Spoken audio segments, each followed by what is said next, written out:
তোমাদের মার কষ্ট, বাবার কষ্ট, উপার্জনের কষ্ট, একটা একটা টাকা রোজগার করার যে কি কষ্ট তোমরা বুঝতেছো। তোমরা মনে করছো তোমার আব্বা মনে একটা মেশিনের নাম, বাপ মানে একটা মেশিন যেটা টিপ দিলে টাকা বাইর। না বাপ, বরঞ্চ আমি বলছিও সেদিন, আমি এক জায়গায় দাঁড়ায় দাঁড়ায় দেখছি একজন লোক সিমেন্টের বস্তা ট্রাকের থেকে গোডাউনে নিয়ে ফালাইতেছে, যে তার মাথার চুল থেকে পায়ের নখ পর্যন্ত ঘামে, আমার কাছে মনে হয় যেন বেচারা পানির ছুটবার গেছে, এই পরিমাণ ঘাম তার শরীরটার মধ্যে। আমি অনেকক্ষণ দাঁড়ায় দাঁড়ায় দেখছি, এক বস্তা সিমেন্টের জন্য তাকে এই কোমরটা কমপক্ষে মনে করেন এখান থেকে ওইখানে 5টা মিনিট উপর হয়ে থাকতে হয়, এরপরে গিয়ে গোডাউনে ফালায়। এক এক বস্তা সিমেন্ট 50 কেজি সিমেন্ট, এই সিমেন্টের বস্তাটার জন্য এই লোকটার পিঠটা বাঁকা হয়ে যায়। প্রতিবার বস্তাটা ফালাইয়া সে ছোট একটা গামছা দিয়া কপালের ঘামগুলো একবার মুছে আবার আরেকটা বস্তার লেগে যায়।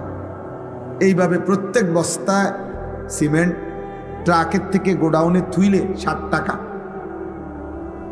8 টাকা, সর্বোচ্চ যদি 10 টাকা হয়, 10 টাকা নাই সব জায়গায়, আমি জিগাইছি।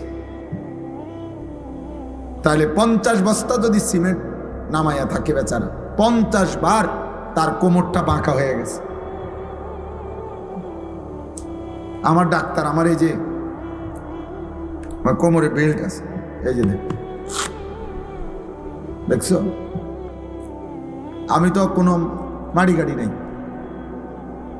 আমি কোনো সিমেন্টের বস্তাও টানি না, তাহলে আমারে শুধু এই বৈশা থাকি মাহফিলে মাহফিলে বসতে বসতে আমার কোমরের ব্যথার কারণে আমার ডাক্তার বলছে এটা বেল্ট বাইন্ধা রাখতে, নাই তো আমার কষ্ট হয়। এবং বলছে যে আপনি উপর হইয়া একটু ঝুইকাও, একটা পয়সাও মানে একটা কাগজ উঠাইবেন না, ডাক্তার সাহেব বলছেন।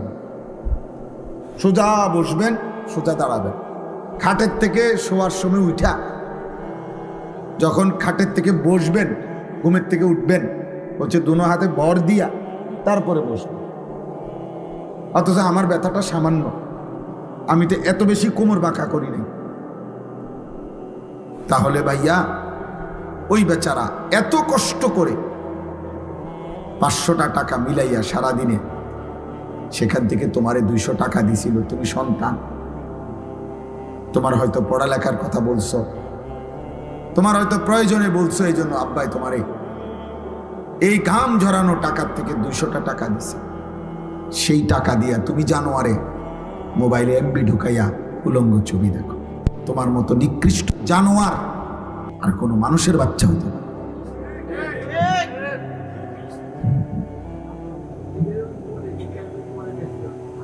এত বড় নিকৃষ্ট হাইওয়ান পশু, এত বড় চতুষ্পদ জন্তু কোনো মানুষের বাচ্চা হতে পারে? করলিটা কি বেটা? তোর বাবার কি পরিমাণ ঘাম ঝরছে। এক বাটি ভাত যদি তার মায় বলে যে দিয়ায় তোর আব্বারে দোকানে, এতে পারত না। এতের শয়তান বন্ধু নামের শয়তান, এই শয়তানরা দাঁড়ায় রয়েছে রাস্তা, এই শয়তানদের সাথে সে মোবাইল টিপতে যাবে, উলঙ্গ ছবি দেখতে যাবে। এই জন্য শয়তান বন্ধু নামের শয়তানদের লগে আড্ডা দেওয়ানোর জন্য বাপের বাড়িটা শুধু মায়ের বাইরে দিছে, বাপ দোহানে কিন্তু দিয়ে যাবে, হতে পারত না। লইয়া ছুটছে ধমকের লগে, পরের বেলা মার ভয়ে আতঙ্কে, সন্তানের ভয়ে মা আর কোনোদিন বলে না, বাপে সন্তানের ভয়ে আর কোনোদিন বলে না। হয়তো দুপুর 2টার খানা বাপ মাগরিবের আগে হয়তো খায়, তবুও সন্তানকে বলে না যে তে যে পরিমাণ অসিব্য, তে যেভাবে গারফাক দেয়, থাক তারে কইও না।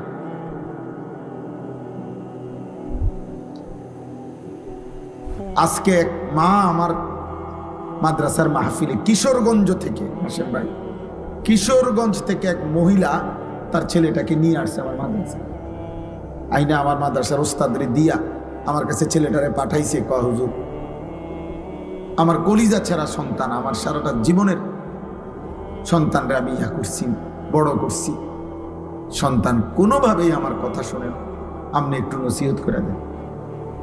তো এ কথা বলতে গিয়ে যে মহিলা কাঁদলো, চোখের পানি পড়লো, আমি শুধু ওই ছেলেটারে বলছি, রে বাপ, তোমারে আমি কোনো কথা শুনতে চাই না, আমি শুধু এতটুকু কথা বলছি। আমি বলছি ওই ছেলেরা, আমি বলছি বাপ, তোরে আমি বললাম আমার নাম মনে রাখিস, যে মায়ের চোখের পানি ফেললে এতগুলো, যদি আল্লাহর কসম যদি ফিরে না আসো, মার কথা মতো আল্লাহর নাফরমানি যদি না ছাড়ো, আমি বললাম তুই পথে পথে ভিক্ষা করবি।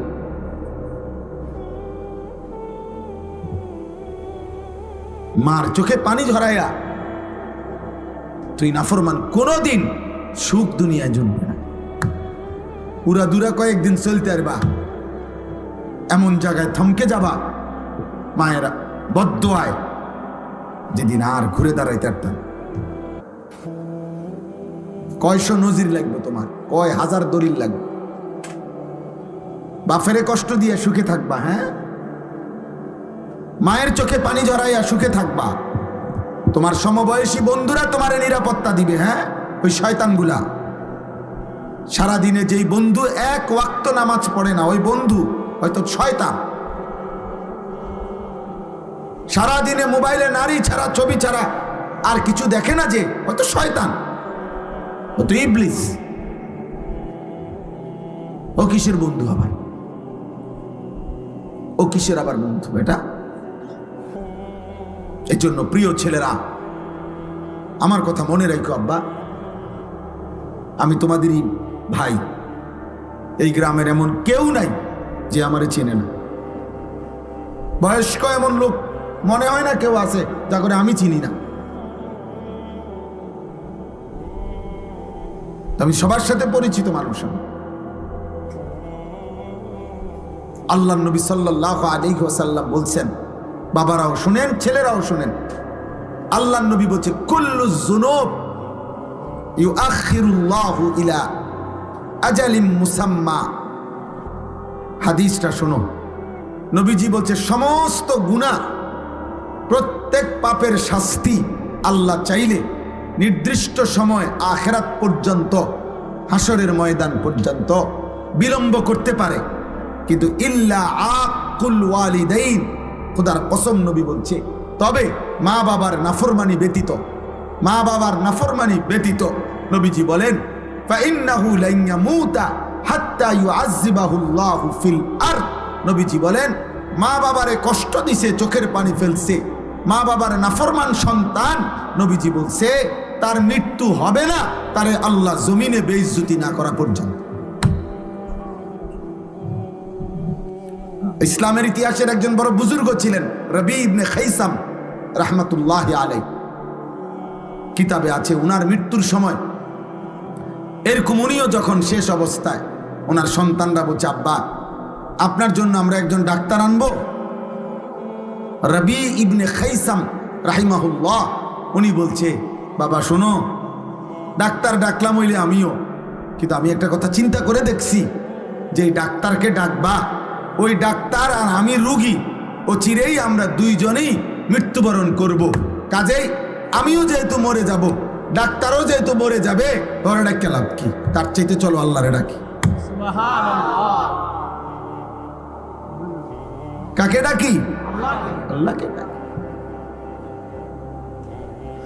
হযরত আবু বকর সিদ্দিক রাদিয়াল্লাহু তাআলা আনহু, ওনার নাম তো আমরা সবাই জানি, জানি কি না? ইসলামের প্রথম খলিফা, নবীর কলজার টুকরা আবু বকর রাদিয়াল্লাহু তাআলা, উনারও মৃত্যুর সময় কিতাবে আছে, সাহাবারা উনারে দেখতে আসছে, উনি অসুস্থ, মুমূর্ষ, শেষ অবস্থা, মৃত্যু সজ্জায়। তো ওনাকে সাহাবারাও বলছে, হাল নাদউ লাকা তাবিবান, হে নবীর সাহাবী আবু বকর, আপনার জন্য আমরা ডাক্তার আনবো? হযরত আবু বকর সিদ্দিক রাদিয়াল্লাহু তাআলা আনহু বলছেন, আত-তাবিবু কাদ রাআনি, আরে ডাক্তার সব তো আমারে দেখছে, ডাক্তার তো আমাকে দেখেছে, তোমরা কারে ডাকবা? তখন সাহাবারা বললেন ক্বালু ফামা ক্বালা, সাহাবারা বললেন তো ডাক্তার কি বললেন, দেখে বলল কি? তখন হযরত আবু বকর সিদ্দিক রাদিয়াল্লাহু তাআলা আনহু বললেন ইন্নাহু ইয়াকুলু ইন্নী ফাআলুল লিমা উরিদ, ডাক্তার সাহেব বলছেন আবু বকর আমি যখন যা ইচ্ছা তাই করতে পারি। সেই ডাক্তারকে আল্লাহ। এই ছিল মুমিনের ঈমান। মুমিন ইন্তেকালের মুহূর্তেও, অসুস্থতার চূড়ান্ত মুহূর্তেও কাকে বলে নাই? আর আমরা সুস্থতায় সবল, স্বাস্থ্যবান, শরীর যৌবন স্বাস্থ্য সব ঠিক আছে, আহা আমাদের আল্লাহকে মনে নাই। হায় কিশোর, কেমনে জবাব দিব? কেমনে জবাব দিব? 1 বছর 2 বছর 4 বছরে হয়তো এমন হয়েছে কোনোদিন কোন রোগাক্রান্ত হও নাই, এমন সুস্থ সবল, এমন তাজা শরীরে আল্লাহকে একটা সেজদা দিলা না, 1 ওয়াক্ত নামাজও পড়লা না। 365 দিনের 1 বছরে কোনোদিন ফজরের নামাজ পড়লা না। তোমার উপরে ফজরের নামাজ ফরজ হয় নাই? আল্লাহ নবী সাল্লাল্লাহু আলাইহি ওয়াসাল্লাম বলছেন যে ফজরের নামাজ পড়ে না সে মুনাফিক। কসম আল্লাহ, নবী বলছে সে মুনাফিক, মুনাফিক, মুনাফিক। আর আল্লাহ কোরআনে বলছে মুনাফিক তুই মনে রাখিস জাহান্নামের সবচেয়ে নিচে তোর স্থান। নওজোয়ান ছেলেরা, আসলে আমি বলতে চাচ্ছিলাম এই কথাটাই মূলত। মাওলানা ইয়াহিয়া যে এতক্ষণ বয়ান করছে, আলহামদুলিল্লাহ সে 100% না হলেও 90% আমি যেই চিন্তা চেতনা লালন করি বছরের পর বছর, আমি যা বলতে চাই, আমি এটাই দুঃখ করি। বুঝছেন না? না, এটা সাংঘাতিক বিষয়। খেয়াল করে দেখেন, আপনাদেরই ছেলে, আমাদেরই ছেলে। বললাম না তোমরা ভাইয়া, এটাই বুঝাইতে চাচ্ছি। এই পৃথিবীতে তোমরা যেমন এখন বয়সী, এই বয়সী তো আগেও ছিল বাপ। তোমরা তো আর আলাদা কোথাও থেকে আসছো না, তোমরা তো চাঁদের দেশ থেকে আসো নাই বাবা। কিন্তু ন্যূনতম আদব আখলাক, ন্যূনতম দিমাগ যদি কাজ না করে মুসলমান হবা কেমন? একজন মুসলমানের সামান্যতম আবেগ তো থাকবে, আদব তো থাকবে। এটাই আমি বলতে চাই সবসময়। আমার কথা এটা যে মৌলানা বলতেছিল যে মৌলানা ইয়াহিয়া ও আমার এই চিন্তা চেতনার সবচেয়ে প্রধান আমার একজন সাথী, আমার ছাত্র, আমার সাগরিদ, সবসময় লালন করে এই কথা, এই চিন্তা যে এই সমাজের খুব দ্রুত গতিতে, আমরা এটা বুঝাইতে চাইতেছি, খুব দ্রুত গতিতে স্রোতের মতো কিশোর যুবক ছেলেরা তোমরা অশ্লীলতা, বেহায়াপনা, অসভ্যতা, নোংরামি, মানে নিজেদের বরবাদির দিকে ছুটতেছ। এটা শুধু পায়ে হাঁটার গতি না, স্রোতের গতি, স্রোতের গতি। কক্সবাজার সমুদ্র সৈকতে অনেক সময় বিপদ সীমার একটু দূরে চলে গেলে স্রোতের ওই লোক আর ফিরতে পারে না। অহরহ এমন হয় যে শেষ পর্যন্ত ইউনিভার্সিটি পড়ুয়া ছাত্র এমন অনেক হয়েছে। এই কিছুদিন আগেও দেখছি ডুবে গেছে, আর খুঁজে পায় না, স্রোতে টেনে নিয়ে গেছে। এজন্য গুনাহ সব কালেই মানুষ করছে, অপরাধ সব কালেই মানুষের মধ্যে ছিল। ভাইয়া তোমরা যা করতেছো এটা বাড়াবাড়ি করতেছো, বাড়াবাড়ি করছো। সেই ভোর ঘুম থেকে উঠে রাত 11টা পর্যন্ত, 12টা 1টা পর্যন্ত তোমার সাথে তোমার মা বাবা, আত্মীয় স্বজন, বংশ, আল্লাহ, রসুল, নবী, কোরআন, কিতাব, ওযু, নামাজ, পাক নাফাক, হালাল হারামের কোনো ধারণা, একেবারেই মুক্ত স্বাধীন নিজের মতো চলতেছ। এই স্রোত কল্যাণ বয়ে আনবে। তুমি একদিন এমন পিছলা খাইবা আর সোজা হইয়া দাঁড়াইতে পারত। একদিন এমন হতাশায় ভুগবা, এমন ধুকে ধুকে কাঁদবা। আমাদের এই মৌলানা ইয়াহিয়ার সাথে আমার অনুমতিতে শত শত ছেলের সাথে হোয়াটসঅ্যাপ গ্রুপ আছে, যাদের সাথে সে কথা বলে, মানে আমি দায়িত্ব দিছি তার। একসাথে কমপক্ষে 300-র উপরে বেশি ছেলে আছে তার গ্রুপে। কথা বলে সে হালাত, ছেলেদের সাথে ভালো মন্দ, তাদের চলাফেরা, চাল চরিত্র। তো তোমারে যদি শুনাই যে ক্লাস 9-এর ছাত্র কি কয়, পাগল হয়ে যায়। কি বলে? গুনাহ, অসভ্যতা, জিনা, ব্যভিচার, নোংরামি।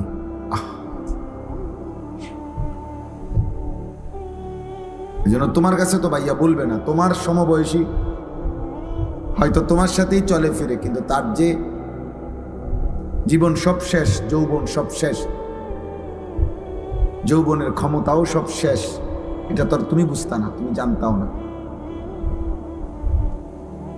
গুনাহ, নারী, ছবি, অশ্লীলতা, বেহায়াপনা, আল্লাহর কসম আখিরাতের ক্ষতি তো পরেই আছে। দুনিয়াতেও একটা মানুষকে অকর্মণ্য, ধ্বজভঙ্গ, একটা অপদার্থ মানুষ বানায় দেয়। তোমরা যদি একটা বিবেকবান ছেলে হও, তুমি বর্তমান সময়টা প্রতিদিন একদিনের কমপক্ষে 10টা চ্যানেলের খবরের দিকে দেখো, খবরে কি কয় দেখবা। চারিদিকে পারিবারিক অশান্তি, পরকিয়া, পুরুষ অন্য মহিলার লগে, মহিলা অন্য পুরুষের লগে, ছেলে মেয়ের, মানে অর্থাৎ সর্বত্র মানুষের জীবনটা দুর্বিষহ। কেউ মনে হয় যেন তৃপ্তি পাচ্ছে না, অতৃপ্ত।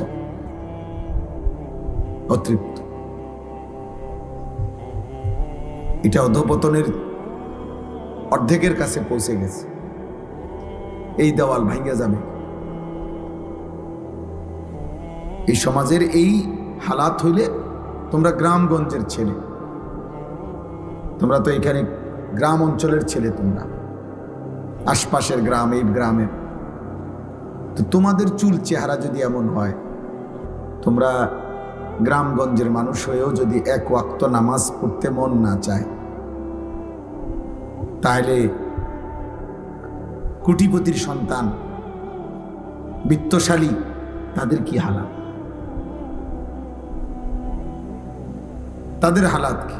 অথচ অনেকের বাবা আছে অল্প আয়ের মানুষ, কষ্ট করে উপার্জন করে, নিজে না খাইয়া, নিজের হয়তো একটা গেঞ্জি, একটা লুঙ্গি, কিন্তু সন্তানের জন্য সব উজাড় করে দেয়।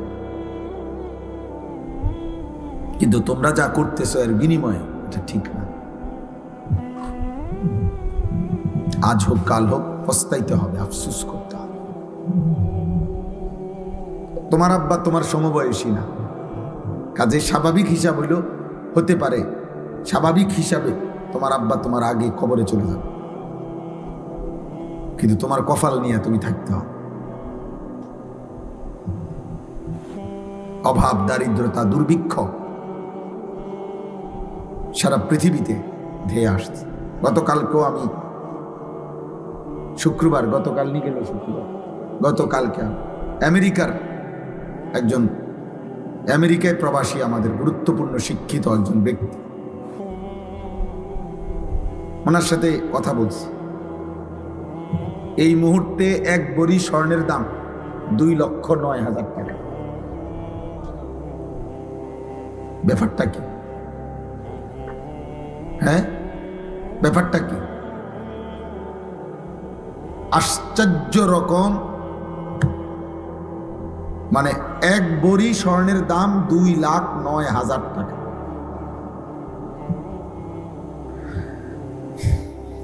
অথচ এটা অবাক করা ব্যাপার, আশ্চর্য। পৃথিবীতে, সারা পৃথিবীতে কি হইতেছে আন্তর্জাতিকভাবে, কারণটা কি? স্বর্ণের দাম এরকম আকাশচুম্বী হয়ে গেল কেন?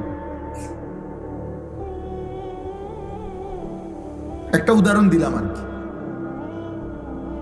দোস্ত, কৃত্রিম অভাব, কৃত্রিম সংকট, কৃত্রিম দুর্ভিক্ষ তৈরি করা হবে এই পৃথিবীতে, মনে রাখবেন। হ্যাঁ, উনি আরো অনেক তথ্য দিছে যেগুলা এমনি স্বাভাবিক সবার সামনে বলার মতো না। হ্যাঁ, এই জন্য বললাম, ধরে নাও পকেটে টাকা আছে কিন্তু মার্কেটে পণ্য নাই। ধরে নাও মার্কেটে পণ্য আছে, পকেটে টাকা নাই, কিনবা, তখন কি করবা আব্বা? বলে একজন উচ্চ পদস্থ ব্যক্তি, আমার মুসল্লি, উনি আমার শুনেছেন, কাজে হুজুর আপনি এখন কথা বলেন।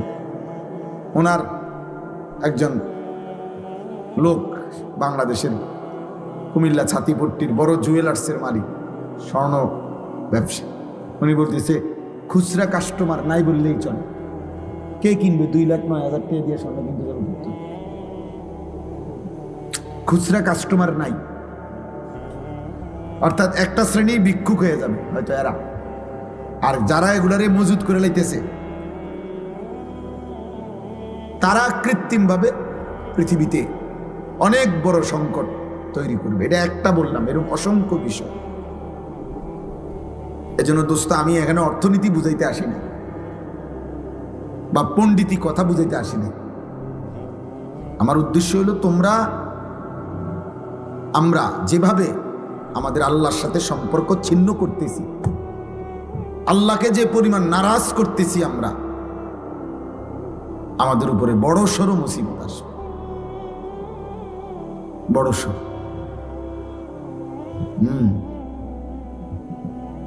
যেদিন একটা রুটির জন্য মাইলের পর মাইল হাঁটতে হবে, সেদিন আর চুলের ফ্যাশন থাকবে না।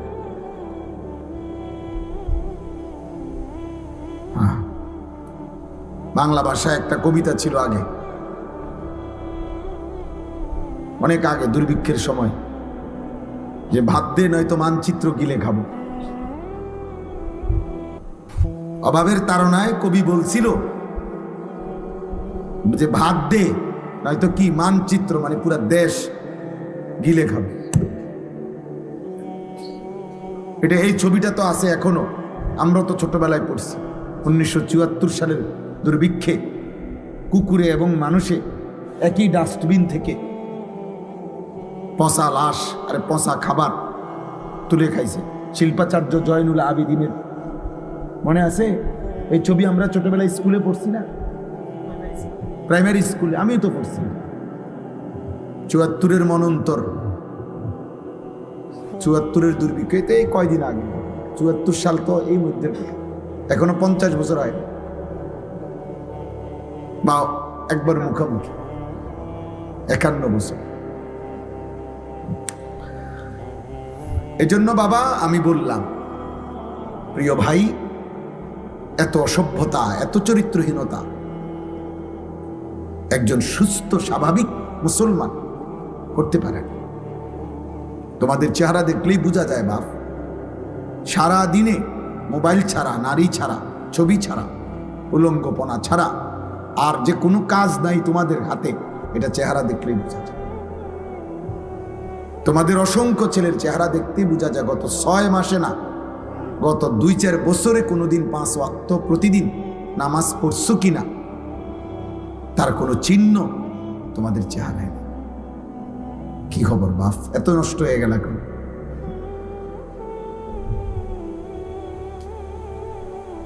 কে তোমাদেরকে বলে দিল যে আর কোনো বিপদ হবে না? এত নিরাপত্তা পেয়ে গেলা কেমন? তোমার আব্বা বিদেশ, এজন্য না? তোমার আব্বা বিদেশ মনে করছো এজন্য না? মানে বিদেশের উপরে কোনো মুসিবত আইবে না, কথা বলে না? ইউরোপের উপরে কোনো মুসিবত আসতে পারে না, মধ্যপ্রাচ্যের উপরে কোনো মুসিবত আসতে পারে না। ফিলিস্তিন আরব না? ফিলিস্তিন যেটা গাজা, ফিলিস্তিন তা আরবের অংশ। 52 বৎসর যে সিরিয়া জুলুমের শিকার ছিল। তো আরো ইয়ামানের মধ্যে, আরব দেশ ইয়ামান, লক্ষ লক্ষ মানুষ ভিখারি ক্যাম্পে থাকে, শরণার্থী শিবিরে।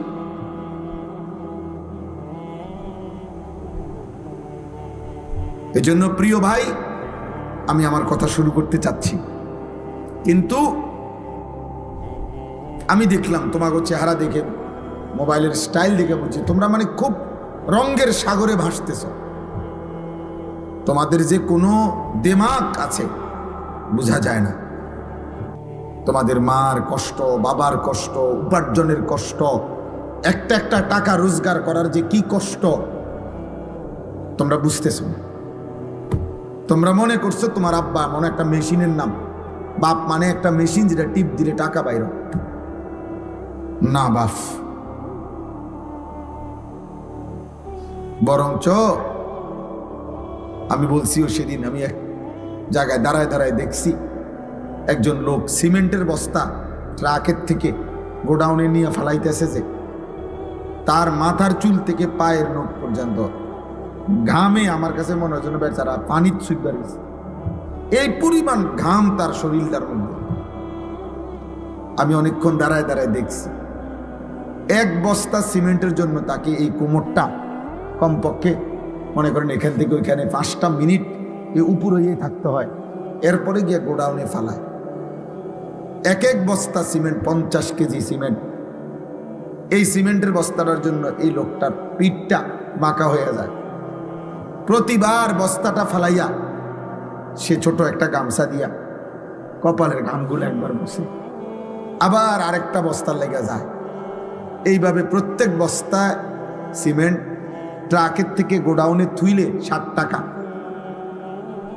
8 টাকা, সর্বোচ্চ যদি 10 টাকা হয়। 10 টাকা নাই সব জায়গায়, আমি জিগাইছি।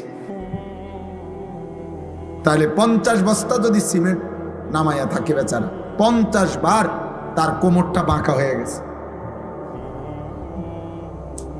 আমার ডাক্তার, আমার এই যে কোমরে বেল্ট আছে, এই যে দেখছো, আমি তো কোনো মাড়ি গাড়ি নেই, আমি কোনো সিমেন্টের বস্তাও টানি না। আমারে শুধু এই বইসা থাকি, মাহফিলে বসতে বসতে আমার কোমরের ব্যথার কারণে আমার ডাক্তার বলছে এটা বেল্ট বাইন্ধা রাখতে, নাই তো আমার কষ্ট হয়। এবং বলছে যে আপনি উপর হইয়া একটু ঝুইকাও, একটা পয়সাও মানে একটা কাগজ উঠাইবেন না। ডাক্তার সাহেব বলছেন সোজা বসবেন, সোজা দাঁড়াবেন। খাটের থেকে শোয়ার সময় উঠা, যখন খাটের থেকে বসবেন, ঘুমের থেকে উঠবেন, হচ্ছে দুনো হাতে বর দিয়া তারপরে বসবেন। অথচ আমার ব্যথাটা সামান্য, আমি তো এত বেশি কোমর বাঁকা করি নাই। তাহলে ভাইয়া ওই বেচারা এত কষ্ট করে 500টা টাকা মিলাইয়া সারাদিনে, সেখান থেকে তোমারে 200 টাকা দিছিল। তুমি সন্তান, তোমার হয়তো পড়ালেখার কথা বলছো, তোমার হয়তো প্রয়োজনে বলছো, এই জন্য আব্বাই তোমারে এই ঘাম ঝরানো টাকার থেকে 200টা টাকা দিছে। সেই টাকা দিয়া তুমি জানোয়ারে মোবাইলে এমবি ঢুকাইয়া উলঙ্গ ছবি দেখো। তোমার মতো নিকৃষ্ট জানোয়ার আর কোনো মানুষের বাচ্চা হতে না।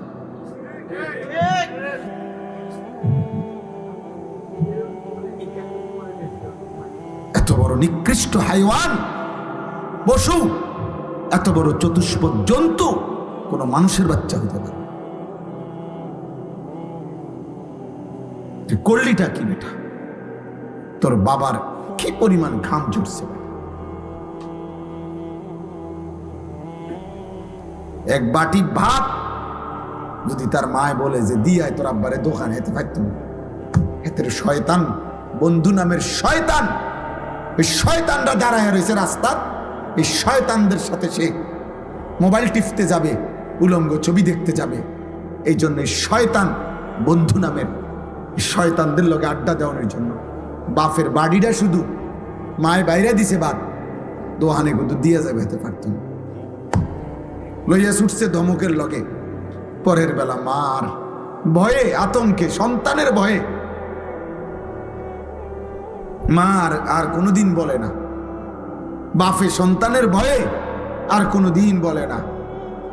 হয়তো দুপুর 2টার খানা বাপ মাগরিবের আগে হয়তো খায়, তবুও সন্তানরে বলে না যে তে যে পরিমাণ অসিব্য, তে যেভাবে গারফাক দেয়, থাক তারে কইও না।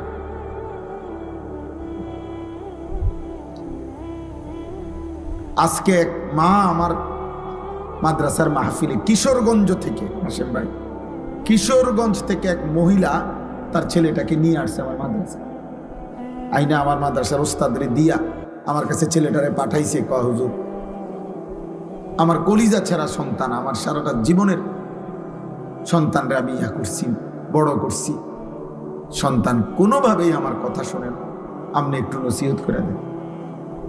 তো এ কথা বলতে গিয়ে যে মহিলা কাঁদলো, চোখের পানি পড়লো, আমি শুধু ওই ছেলেটারে বলছি, রে বাপ, তোমারে আমি কোনো কথা শুনতে চাই না, আমি শুধু এতটুকু কথা বলছি।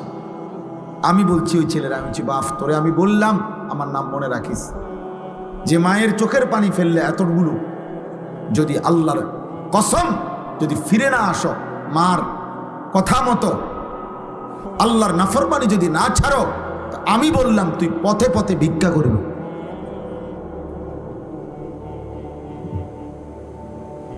মার চোখে পানি ঝরাইয়া তুই নাফরমান, কোনোদিন সুখ দুনিয়ায় জমবে না।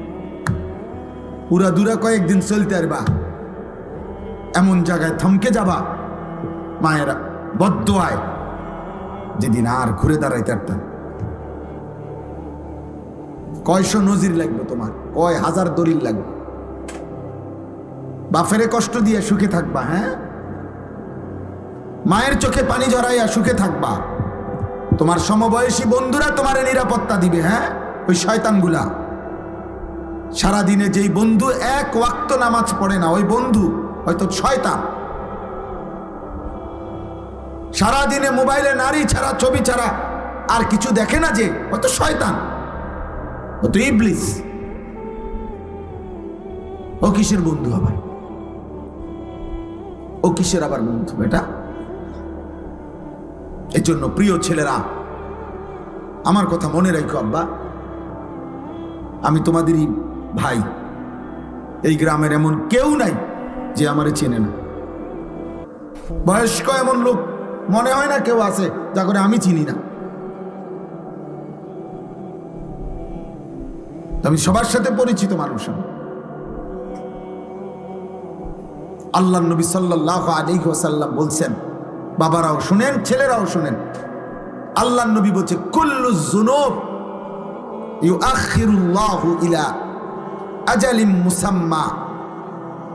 হাদিসটা শোনো, নবীজি বলছে, সমস্ত গুনাহ, প্রত্যেক পাপের শাস্তি আল্লাহ চাইলে নির্দিষ্ট সময় আখিরাত পর্যন্ত, হাসরের ময়দান পর্যন্ত বিলম্ব করতে পারে, কিন্তু ইল্লা আকুল ওয়ালিদাইন, খোদার কসম নবী বলছে, তবে মা বাবার নাফরমানি ব্যতীত, মা বাবার নাফরমানি ব্যতীত। নবীজি বলেন, ফাইন্নাহু লান ইয়ামুতা হাত্তা ইউআযযিবাহুল্লাহু ফিল আরদ। নবীজি বলেন, মা বাবারে কষ্ট দিছে, চোখের পানি ফেলছে, মা বাবার নাফরমান সন্তান, নবীজি বলছে তার মৃত্যু হবে না, তারে আল্লাহ জমিনে বেইজ্জতি না করা পর্যন্ত।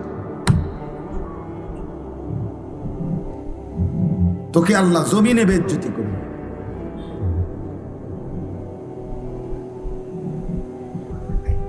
হ্যাঁ, অন্তত তুমি মানুষের বেড়ি চাও, ও চিরেই দেখবা 20 বছর পরে তোমার মেয়ে যখন আরেক বেটার লগে ভাগ্যে যাইব, আর পুরা গ্রাম তখন জুতার বাড়ি দিব তোমারে, ছিছি করবে, তখন তুমি বুঝবা মজা কাকে বল। তোমার পাপের শাস্তি কোন হান দিয়া বাইর হয়, তখন টের পাব।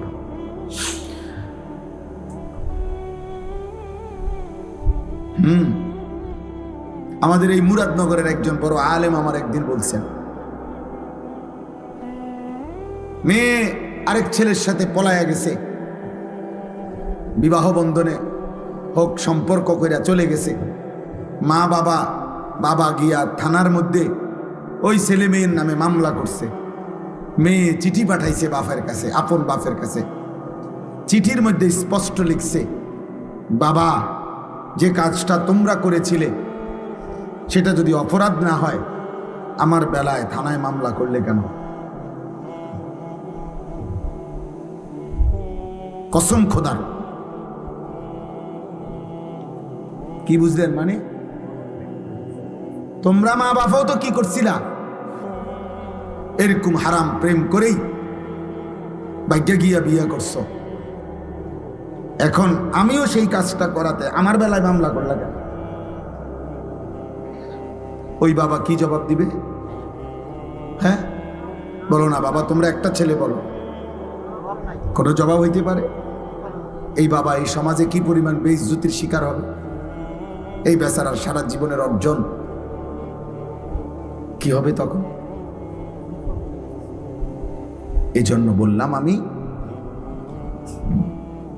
মৃত্যু আমাদেরকে বরণ করতেই হবে, আমাদেরকে কিন্তু চলে যেতে হবে। আমরা স্বীকার করি বা না করি, বুঝে কিংবা না বুঝি, আমরা মরে যাব বাপ।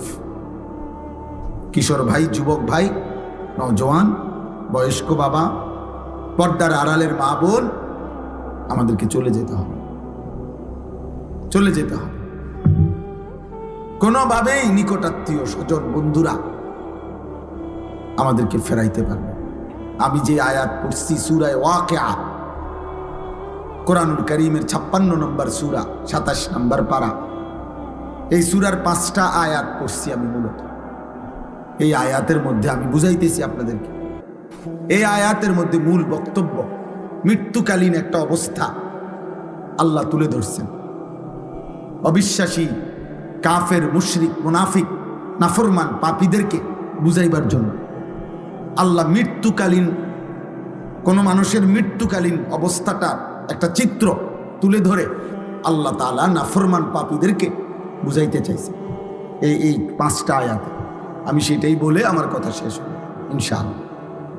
সূরা ওয়াকিয়া, সূরাটার নাম, অনেক ফজিলতপূর্ণ কোরআন শরীফের একটা সূরা, অনেক দামি সূরা। আমাদের নবী সাল্লাল্লাহু আলাইহি সাল্লাম বলছেন, যে ব্যক্তি প্রত্যেক রাত্রে একবার এই সূরা ওয়াকিয়া পাঠ করবে, নবী ওয়াদা দিছে, মান ক্বারাআ সূরাতাল ওয়াকিয়া ফি কুল্লি লাইলাতিন লাম তুসিবহু ফাকাতুন আবাদা। নবীজি বলছে, সূরা ওয়াকিয়া যে প্রত্যেক দিন রাতে পড়বে, আল্লাহর নবী বলছে তাকে কখনোই দারিদ্রতা, অভাব স্পর্শ করবে না। এজন্য যুগ যুগ ধরে মাদ্রাসাগুলোর মধ্যে, বিশেষ করে কওমি মাদ্রাসায়, যুগ যুগ ধরে মাগরিবের পরে এই সূরা পড়া হয়। আউলিয়া বুজুর্গরা সারা পৃথিবীতে যুগ যুগ ধরে, নেককার বান্দারা মাগরিবের নামাজের পরে সূরা ওয়াকিয়া পড়ে। সূরা ওয়াকিয়া আল্লাহ নবী সাল্লাল্লাহু আলাইহি ওয়াসাল্লাম বলছেন তাকে অভাব স্পর্শ করবে। রাসূলুল্লাহ সাল্লাল্লাহু আলাইহি সাল্লামের একজন বড় সাহাবী ছিলেন হযরত আব্দুল্লাহ ইবনে মাসউদ রাদিয়াল্লাহু তাআলা আনহু, অনেক বড় সাহাবী, জলিলুল কদর সাহাবী। নবীজির সাথে খুব বেশি যারা থাকতেন, নবীজির খাস খাদেম যারা ছিল, এর মধ্যে উনি একজন। আব্দুল্লাহ ইবনে মাসউদ ইসলামের 3য় খলিফা হযরত ওসমান রাদিয়াল্লাহু তাআলা আনহুর জামানায় উনি ইন্তেকাল করছেন।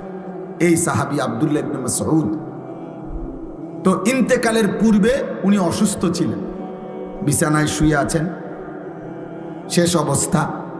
তো হযরত ওসমান, মানে খলিফা, 3য় খলিফা, ওসমানের নাম শুনছেন না, উনি আসছেন এই আব্দুল্লাহ ইবনে মাসউদকে দেখার জন্য। তো ওনার পাশে বৈশা, এই ছেলেরা তোমরাও শোনো, বাবা আপনারাও শোনো, দেখেন কি কয়। সাহাবী ওসমান খলিফা ওই আব্দুল্লাহ ইবনে মাসউদকে ইন্তেকালের পূর্বে বিছানায় শয্যাশায়ী, নবীর সাহাবী উনি এবং বিখ্যাত সাহাবী, ওনাকে বলতেছেন, মা তাশতাকি, হে আব্দুল্লাহ আপনার রোগটা কি? সে জিজ্ঞাসা না অসুস্থতাটা কি? হযরত আব্দুল্লাহ ইবনে মাসউদ ওসমান রাদিয়াল্লাহু তাআলা আনহুর কথার জবাবে বললেন, জুনুবি, আমার সারা জিন্দেগীর গুনাহগুলো আমার রোগ। সাহাবী কি বলে, আমার সারা জীবনের গুনাহ আমার রোগ, আমার আর কোনো রোগ নেই। এবার হযরত উসমান রাদিয়াল্লাহু তাআলা আনহু বলতেছেন, মা তাশতাহি, আপনার মনে কি চায়, আপনি কি চান, চান কি? হযরত আব্দুল্লাহ ইবনে মাসউদ রাদিয়াল্লাহু তাআলা আনহু বলেন, রাহমাতু রাব্বি, আমি আমার রবের রহমত চাই। আমার অসুখ আমার গুনাহ, আমার সুস্থতা আমার রবের রহমত, আমার মালিকের রহমত চাই, আমি মাগফিরাত চাই। এরপরে হযরত উসমান রাদিয়াল্লাহু তাআলা আনহু বললেন, হাল আদউ লাকা তাবিবান, হযরত আব্দুল্লাহ ইবনে মাসউদকে বলেন, আমি কি আপনার জন্য একজন ডাক্তার ডাকবো? যেহেতু তিনি খলিফা, বড় ডাক্তার আছে ওনার কাছে রাজ দরবারে, তো আমি কি আপনার জন্য একজন ডাক্তার আনমনি? সাহাবী কি কয় শুনেন, আত-তাবিবু কাদ আমরাদানি, হে উসমান, ডাক্তার সাহেবই তো আমারে অসুস্থ বানাইছে, আমারে ডাক্তারই তো কি বানাইছে, অসুস্থ বানাইছে, আপনি কারে আনবেন? কে সে? এই কথা বলে কাকে বুঝাইছেন উনি? আল্লাহকে। কাকে? মূলত রোগ দেয় কে, সুস্থতা দেয় কে, এইটাই বুঝাইছে। আল্লাহই তো সুস্থ করবেন, আর তিনিই তো আমাকে রোগ আক্রান্ত করেছেন। আমি আলগা লোক ডাইকালাম, আলগা লোক ডাইকালাম। ওনাদের ইয়াকিন ছিল আমার অসুস্থতা আমার আল্লাহর পক্ষ থেকে, আমার সুস্থতাও আমার আল্লাহর পক্ষ। ইসলামের ইতিহাসের একজন বড় বুজুর্গ ছিলেন রবি ইবনে খাইসাম রাহমাতুল্লাহি আলাইহি, কিতাবে আছে ওনার মৃত্যুর সময় এরকম উনিও যখন শেষ অবস্থায়, ওনার সন্তানরা বলছে, আব্বা আপনার জন্য আমরা একজন ডাক্তার আনবো। রবি ইবনে খাইসাম রাহিমাহুল্লাহ উনি বলছে, বাবা শোনো, ডাক্তার ডাকলাম হইলে আমিও, কিন্তু আমি একটা কথা চিন্তা করে দেখছি, যে ডাক্তারকে ডাকবা, ওই ডাক্তার আর আমি রোগী, ও চিরেই আমরা দুইজনেই মৃত্যুবরণ করব। কাজেই আমিও যেহেতু মরে যাব, ডাক্তারও যেহেতু মরে যাবে, ঘরে ডাক্তার লাভ কি? তার চাইতে চলো আল্লাহরে ডাকি। কাকে ডাকি? আল্লাহকে ডাকি। হযরত আবু বকর সিদ্দিক রাদিয়াল্লাহু তাআলা আনহু, ওনার নাম তো আমরা সবাই জানি, জানি কি না? ইসলামের প্রথম খলিফা, নবীর কলিজার টুকরা আবু বকর রাদিয়াল্লাহু তাআলা, ওনারও মৃত্যুর সময় কিতাবে আছে, সাহাবারা ওনারে দেখতে আসছে, উনি অসুস্থ, মুমূর্ষ, শেষ অবস্থা, মৃত্যু সজ্জায়। তো ওনাকে সাহাবারাও বলছে, হাল নাদউ লাকা তাবিবান, হে নবীর সাহাবী আবু বকর, আপনার জন্য আমরা ডাক্তার আনবো? হযরত আবু বকর সিদ্দিক রাদিয়াল্লাহু তাআলা আনহু বলছেন, আত-তাবিবু কাদ রাআনি, আরে ডাক্তার সব তো আমারে দেখছে, ডাক্তার তো আমাকে দেখেছেন, তোমরা কারে ডাকবা? তখন সাহাবারা বললেন, ক্বালু ফামা ক্বালা, সাহাবারা বললেন, তো ডাক্তার কি বললেন, দেখে বলল কি? তখন হযরত আবু বকর সিদ্দিক রাদিয়াল্লাহু তাআলা আনহু বললেন, ইন্নাহু ইয়াকুলু ইন্নী ফাআলুল লিমা উরিদ, ডাক্তার সাহেব বলছেন, আবু বকর আমি যখন যা ইচ্ছা তাই করতে পারি। সেই ডাক্তারকে আল্লাহ। এই ছিল মুমিনের ঈমান। মুমিন ইন্তেকালের মুহূর্তেও, অসুস্থতার চূড়ান্ত মুহূর্তেও কাকে বলে নাই? আর আমরা সুস্থতায় সবল, স্বাস্থ্যবান, শরীর যৌবন স্বাস্থ্য সব ঠিক আছে, আহা আমাদের আল্লাহকে মনে নাই। হায় কিশোর, কেমনে জবাব দিব, কেমনে জবাব দিব? 1 বছর 2 বছর 4 বছরে হয়তো এমন হয়েছে কোনোদিন কোনো রোগ আক্রান্ত হও নাই, এমন সুস্থ সবল, এমন তাজা শরীরে আল্লাহকে একটা সেজদা দিলা না, 1 ওয়াক্ত নামাজও পড়লা না, 365 দিনের 1 বছরে কোনোদিন ফজরের নামাজ পড়লা না, তোমার উপরে ফজরের নামাজ ফরজ হয় নাই? আল্লাহ নবী সাল্লাল্লাহু আলাইহি ওয়াসাল্লাম বলছেন, যে ফজরের নামাজ পড়ে না সে মুনাফিক। কসম আল্লাহ, নবী বলছে সে মুনাফিক, মুনাফিক, মুনাফিক। আর আল্লাহ কোরআনে বলছে, মুনাফিক তুই মনে রাখিস জাহান্নামের সবচেয়ে নিচে তোর স্থান। তাহলে বাপ, ওই কথা থেকে আবার ফিরে যাই। হযরত উসমান রাদিয়াল্লাহু তাআলা আনহু তখন বললেন ওই আব্দুল্লাহ ইবনে মাসউদ রাদিয়াল্লাহু তাআলা আনহুকে, ওই বেটা বাইরে কথা বলো না।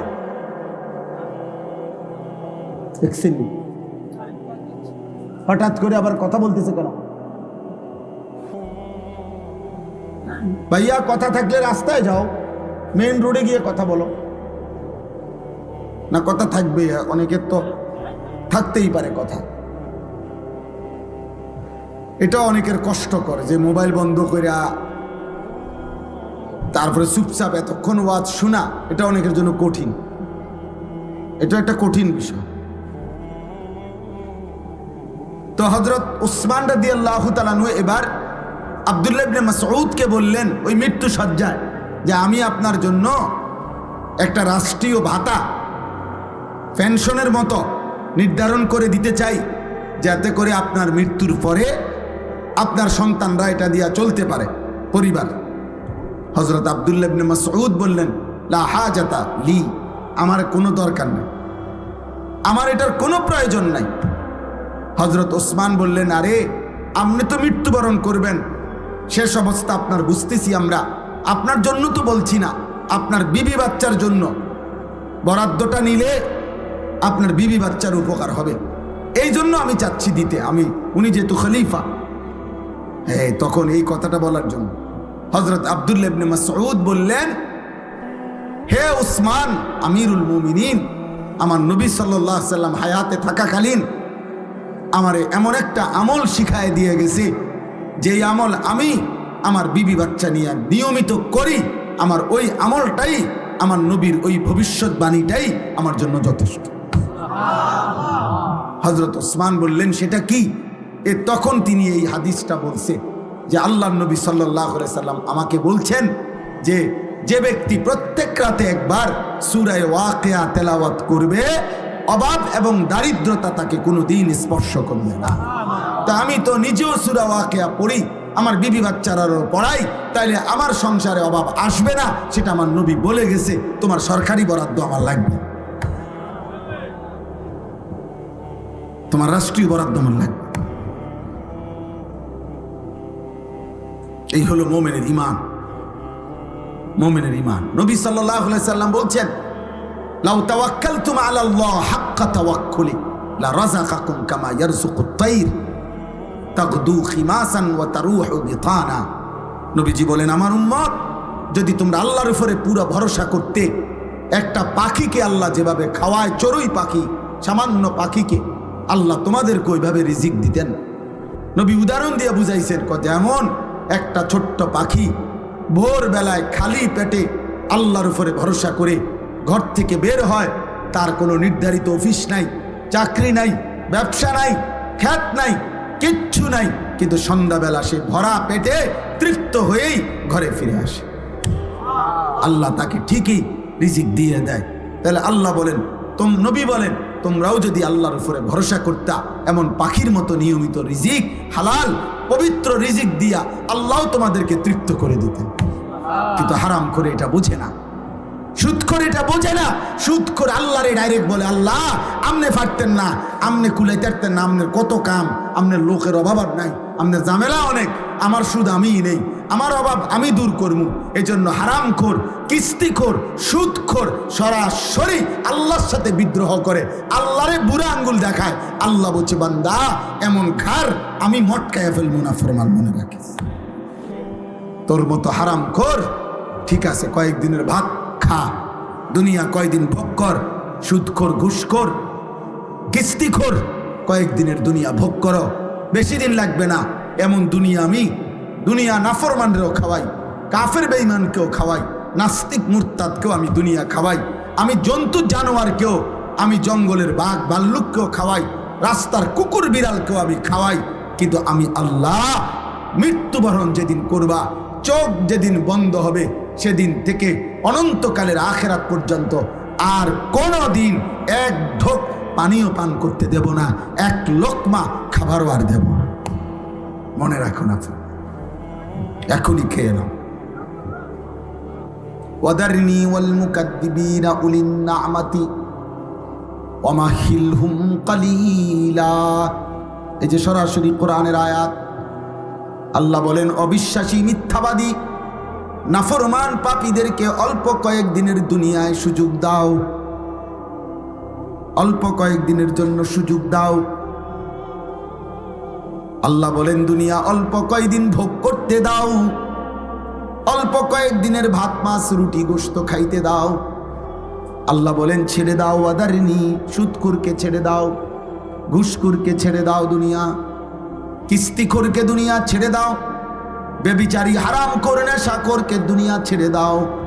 আল্লাহ বলেন, ইন্না লাদাইনা আনকালাম ওয়া জাহিমা, আখিরাতে আমি রব্বুল আলামিন রেডি রাখছি জাহান্নামের আগুনের শিকল আর জাহান্নামের ধাউ ধাউ আগুন আমি ওর জন্য রেডি করে রাখছি। একটু সুযোগ দাও, একটু সুযোগ দাও, দুনিয়া কয়টা দিন খেতে দাও। ওই জন্য বুঝতো আমরা বোকা না, নামাজিরা বোকা না। হালাল উপার্জনকারী বেচারার বেতন হুদা ৬,০০০, ইমাম সাহেব ৯,০০০ টাকা বেতন, অথচ বেটাও জোয়ান। বেটায় বুঝে না সিএনজি চালাইলে একটা ভালো ইনকাম।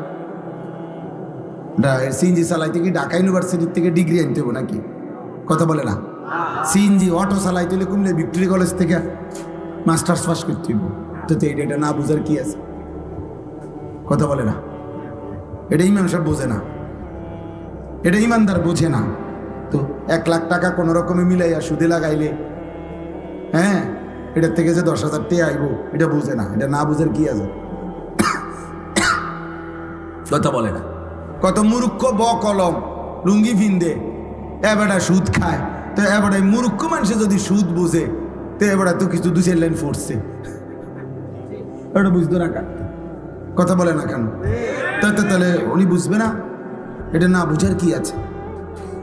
দুনিয়া না বুঝার কি আছে রে বাপ? কিন্তু ফেস্ত হইল আখিরাত। ইমাম সাহেব আটকায় গেছে তো আখিরাত। দিনদার আটকায় গেছে।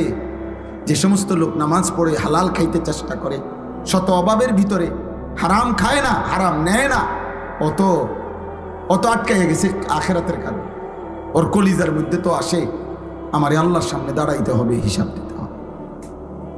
হযরত ওমর রাদিয়াল্লাহু তাআলা একবার তৃষ্ণার্ত অবস্থায় এক রাখাল ছেলেকে বলছিল যে, হে রাখাল, একটা দুধওয়ালা বকরির একটু দুধ আমারে পান করাও। সেই রাখাল ছেলে বলছিল, জনাব, আমি এই রাখাল বকরিগুলোর মালিক না, আমি একজন কৃতদাস। রাখাল আমার একজন মনিব আছে, মালিক আছে এই ছাগলগুলোর, বকরিগুলোর। আমি তো তার অনুমতি ছাড়া আপনাকে দুধ পান করাইতে পারি না। হযরত ওমর রাদিয়াল্লাহু তাআলা বলছে, হে রাখাল, তাইলে তুমি এক কাজ করো, একটা দুধওয়ালা বকরি আমার কাছে বিক্রি করে দাও। বিক্রি করে দিলে 2টা লাভ হবে। এক, তুমি কিছু টাকা পাইবা, মুদ্রা, কিছু দিরহাম পাইবা, আর আমি একটা দুধওয়ালা বকরি পাবো। আমারও তৃষ্ণা মিটবে, তোমারও কিছু টাকা মিলবে। আর তোমার মালিকরে বাড়িতে গিয়া বলবা, একটা বকরি, এই আরব দেশে তো 200-400 বকরি এক লগে সরে, 2-4-500 1000 আরো বেশি। তাইলে এখান থেকে 2টা একটা হারাইয়া গেছে, কই গেছে গা, এটা বললে মালিক কিছুই মনে করবে না। কথা বুঝেন নাই?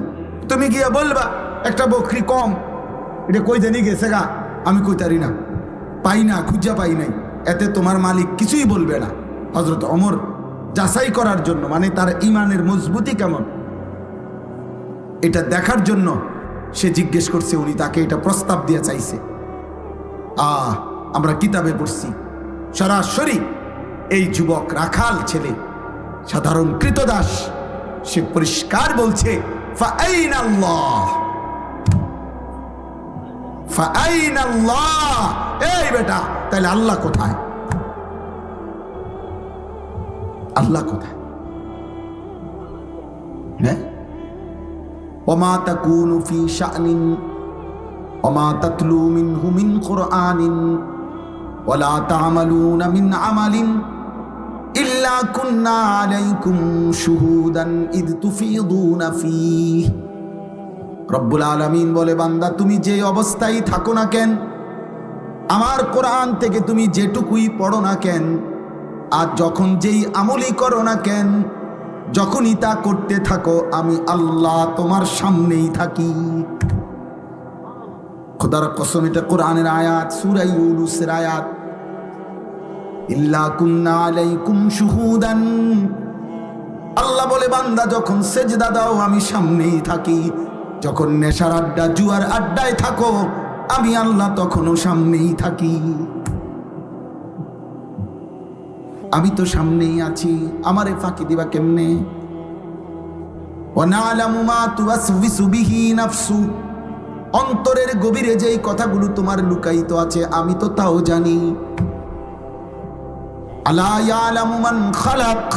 আল্লাহ বলে, ভাবো তো বান্দা, যিনি সৃষ্টি করেছেন তিনি বুঝি জানবেন না তার সৃষ্টি কখন কি করে? কেমনে ভাবলা আমি জানবো না? আমি জানবো না কেন? আমি তো বানাইছি। বানাইছে কে? তো তিনি জানবেন? কোম্পানি কইতারে না কোম্পানির মালের উৎপাদন কোন দিন, কোম্পানির মালের গুণাগুণ কি, এটা কোম্পানি কইতারে না, কথা বলে না তো। এজন্য বাপ, এবার এই শেষ কথা হলো, এই আয়াতের মধ্যে আল্লাহ বুঝাইতে চাচ্ছেন। এবার আমরা এই শেষ কথাটা বুঝি। মক্কার কুরাইশরা, কাফেররা প্রতিনিয়ত তারা দুইটা কথা বলতো নবীজিকে। এক বলতো, মুহাম্মদ আমার শরীর, আমার জীবন, আমার ইচ্ছা, আমার স্বাধীনতা, সব কিছুর মালিক আমি। শরীর আমার, স্বাস্থ্য আমার, জীবন আমার, যৌবন আমার, টাকা আমার, বাড়ি আমার, সম্পদ আমার, সব আমার। আমার যেটা যখন মন চা আমি তাই করব। এখানে আল্লাহ কি, আবার ওনার বিধান কি? এটি কি থাকো বুঝা কথা? হ্যাঁ, আমার ইচ্ছা আমি যখন যা করবো, তোমায় কি এনে? দুই, মক্কার কাফেররা নবীজিকে বলতো, মুহাম্মদ এই কবর থেকে নিয়ে তুমি যা কও এটি সব দিয়ে একটা হইতো না। কবর, হাসর, মিজান, ফুলসেরাত, বিচার, হাসাব, আমল নামা, ইডি হুদা কথা এটি বলতো। কি কও তুমি, করতে পাইব? 500 বছর আগের কবর, এখন সেখানে কবরের চিহ্নও নাই। ওইখানকার মাটি হয়তো কত হাজার মাইল দূরে চলে গেছে, হালাইয়া দিছে। কোনাকার বাতাস, কোনকার মাটি, বালু কোনানে উড়াইয়া নিয়ে গেছে। কার হাড্ডি, কার গোস্ত, কার চামড়া কই গেছে, কই না গেছে, সারা পৃথিবীতে ছড়াইয়া ছিটাইয়া গেছে। তুমি কি কও এটি করতে আনবো? টোয়া কিভাবে আনবে আল্লাহ? কিভাবে সম্ভব? নাউজুবিল্লাহ। তারা এই কথাগুলো বারবার নবীজিকে বলত। তো এই আয়াতে এবার বলে, আল্লাহ বলে, এই শেষ কথাটা শোনেন, প্রত্যেক পাপী, নাফরমান, কাফের, মুশরিক, বেঈমান, পাপী মৃত্যুর মুখোমুখি যখন হয়, তখন মালাকুল মউত আজরাইল যখন তার জান কবজ করতে আসে, নিয়ম হলো, হাদিসে আছে, নবী বলছে, মালাকুল মউত আজরাইল তার কলজাটা থেকে তার রুহুটা একটা টান দিয়া ছিঁড়ে ফেলে। নাফরমানের এই যখন রুহুটা ছিঁড়ে ফেলে, তখন এই রুহুটা আইসা হুলকুম, হুলকুম মানে কণ্ঠনালী, এখানে আইসা আটকায় যায়, এখানে আটকায়। এবার আর রুহুটা ভিতরেও যায় না, বাহিরও হয়, এখানে আটকাইয়া এই নাফরমান পাপী মৃত্যুর মুখে এই সময় প্রচন্ড কষ্টে ছটফট করে। তো আল্লাহ তাআলা বলতেছেন, ফালাউলা ইজা বালাগাতিল হুলকুম, তোমাদের কোন মুমূর্ষ মরণোন্মুখ ব্যক্তির যখন কণ্ঠনালীতে আইসা রুহুটা আটকায়া যায়, পৌঁছে যায়, ও আনতুম হিনা ইদিন তানদুরুন, তোমরা তো তখন চারদিকে সবাই তাকাইয়া দেখতেছো তোমাকে লোকটা মুমূর্ষ ছটফট করতেছে, তোমরা তো তখন সাইডেই থাকো। আল্লাহ বলতেছে তাদেরকে, ওয়া নাহনু আকরাবু ইলাইহি মিনকুম ওয়ালাকিন লা তুবসিরুন, আর আমি আল্লাহ যদিও তোমরা দেখো না, আমিও এখানেই আছি। কথা বলে না? তো আল্লাহ বলে, এখনই প্রমাণ হোক আমিও আছি, তোমরাও আছো। কথা বুঝেন না? তোমাকে লোকটাও আছে। তোমার আব্বাই তো বেটা, তোমার চাচাই তো, তোমার ভাই তো বেটা। তো এও শুয়ে রয়েছে, তার কণ্ঠনালীর কাছে রুহু চলে আসছে, সে ছটফট করতেছে। আমি আল্লাহ আছি, তোমরা নাফরমানরাও আছো, তার আত্মীয় স্বজন। আল্লাহ বলে, তো আমি আল্লাহ ফালাউলা ইন কুনতুম গায়রা মাদিনিন, যদি তোমরা বলে থাকো কবর হবে না, আখিরাত হবে না, আর কোথাও ফিরতে হবে না তোমাদেরকে, আমি আল্লাহ পাক পারবো না এগুলা, তাহলে তো নিশ্চয়ই আমি এই রুহুও তোর সরাই থাকতাম না। কারণ আমি যদি ওইটি পারতাম না, তোর এইটা পারবো কেমনে? তো কাজে তার জিউনাহা ইন কুনতুম সাদিকিন, হে নাফরমান, তোমরা তোমাদের দাবিতে যদি সত্যবাদী হও, তো তোমাদের এই স্বজনের রুহুটা তার আপন জায়গায় ফিরায় দাও। দে তোর আব্বারে দে ফিরায়, তোর বাপেরে এখন আপন জায়গায় রুহু ফিরাই দে, তোর চাচার রুহু তার কলজাত আবার ফিরাই দে। সম্ভব? কথা বলে না সম্ভব? এই আল্লাহর কথা। তো যেহেতু এটা পারলা না, আমি আল্লাহ তো পারলাম, আমি তো রুহুটা বের করে নিলাম, তো আমি ওইটাও পারব। আর তুমি যেহেতু এটা পারো নাই, ওইটাও পারতাম। এই শেষ কথা। অতএব প্রিয় দোস্ত আমার, ভাই আমার, ছেলে আমার, বাবা আমার, একজনও যদি বুঝে থাকেন, এটা মনে রাখতে হবে, এই পৃথিবীর সকল শক্তি দিয়ে, সকল স্বজন, সকল বন্ধু, সকল আপনজন মিলেও, আপনজন সকলে একত্র হয়েও কেরান দিয়া করুক আর জিরা দিয়ে ধরুক, আপনার মৃত্যুর মুখ থেকে ফেরত দিতে পারবেন। মালাকুল মৌত নিয়েই যাবে, রুহুটা কবজ করেই নিবে। আমি আর তুমি বন্ধু, এই শেষ কথা, হাসলেও মরে যাব, কাঁদলেও মরে যাব, সুখে থাকলেও মরে যাব, দুঃখে থাকলেও মরে যাব। সেজদা দিলেও মৃত্যু হবে, শিরিক করলেও মৃত্যু হবে। আমল করতে করতে কেউ যদি আব্দুল কাদের জিলানিও হয়, তাহলেও মরে যাবে। নাফরমানি করতে করতে কেউ যদি ফেরাউন নমরুদ হয়, তারও কি হবে? মৃত্যু। রাজপ্রাসাদেও থাকলে মৃত্যু হবে, জীর্ণ কুঠির কুড়ে ঘরে থাকলেও কি হবে? মৃত্যু। কাজে কবরবাসীদের রুহের মাগফিরাত কামনার এই মাহফিলে কবরকে স্মরণ করো, মৃত্যুকে স্মরণ করো, মৃত্যুকে স্মরণ করো। তোমার প্রিয় কারো, তোমার বাবা, দাদা, চাচা, নানা, মামা, ফুফা, খালু, এমন কারো কবরস্থানে গিয়ে একবার দাঁড়ায়ও, আর ডাক দিয়া বইল। আমার কাছে কিতাব আছে, কিতাবে লিখছে হযরত ওমর ইবনে আব্দুল আজিজ, ইসলামের পঞ্চম খলিফা, তিনি মাঝে মাঝে কবরে গিয়া কবরস্থানের সামনে ওনার আত্মীয় স্বজনদের কবরের দিকে তাকাইয়া কবরকে ডাক দিতেন, মৃত্যুকে ডাক দিতেন, আর বলতেন, ইয়া মাউতু আইয়ুহাল কবরু, হে মৃত্যু, হে কবর, মাজা ফাআলতা বিল আহিব্বা, এই কবর আমার আপন জন করে গিয়া কি করলি রে? আমার আব্বারে কি করছো কবর বলো না? আমার দাদারে কি করছো কবর বলো না?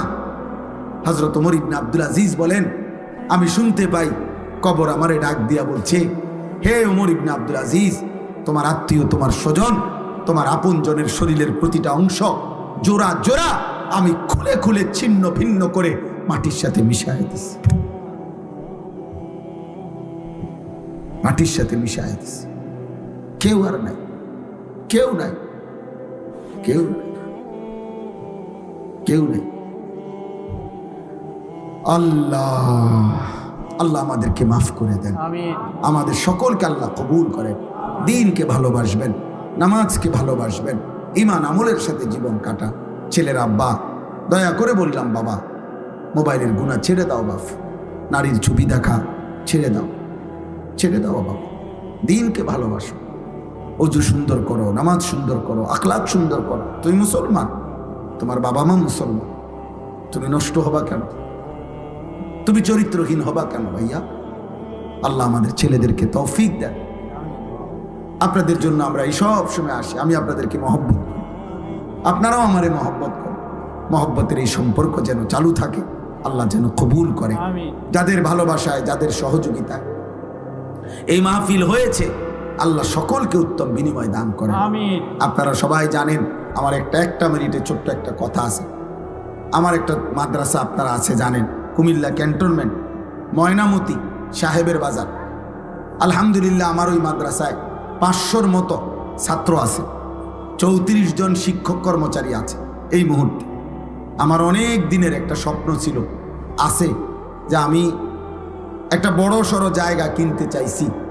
এই আশা নিয়ে যে আমি 2টা মাদ্রাসা আলাদা করতে চাই। একটা হলো বাচ্চাদের জন্য যেই মাদ্রাসা চলতেছে এখন, আর আমার একটা অনেক দিনের স্বপ্ন, আমি এমন আরেকটা মাদ্রাসা একই জায়গায়, আরেকটা ভবন, আরেকটা শিক্ষক কর্মচারী আলাদা করতে চাই, যেটা সর্বশ্রেণীর মুসলমানদের জন্য মাদ্রাসা। অর্থাৎ সারা বাংলাদেশের যেই কোনো শ্রেণী পেশার মুসলমান, ছোট বড়, শিশু, আরে স্কুল কলেজ ইউনিভার্সিটি, শিক্ষিত মূর্খ, দিন মজুর, ঠেলাওয়ালা, কুলিওয়ালা, যে যখন যেটুকু সময় নিয়া, কারো 1 দিন, কারো 10 দিন, কারো 3 দিন, কারো 3 ঘন্টা, কারো 10 ঘন্টা, যে যখন আসবে আমাদের ওই মাদ্রাসায় আমি একটা মাদ্রাসা আলাদা দাঁড় করাইতে চাচ্ছি, যেখানে উনি দিন শিখবে। বিশ্বাস করেন, রাত অনেক হয়েছে, যেন আমি লম্বা করতে চাচ্ছি না। হাদিসে অসংখ্য প্রমাণ আছে, সাহাবায়ে কেরাম দলে দলে এসে কখনো 10 জন, কখনো 20 জন, কখনো এসে নবীজির কাছে 10 দিন থাকতেন, কখনো 20 দিন থাকতেন, কখনো 3 দিন থাকতেন, আইসা দিন শিখতেন। অজু, নামাজ, সূরা, কেরাত, দোয়া, কালাম, আত্তাহিয়াতু, নামাজ শিখতেন, ঈমান আমল শিখতেন। এই জন্য আমি একটা মাদ্রাসা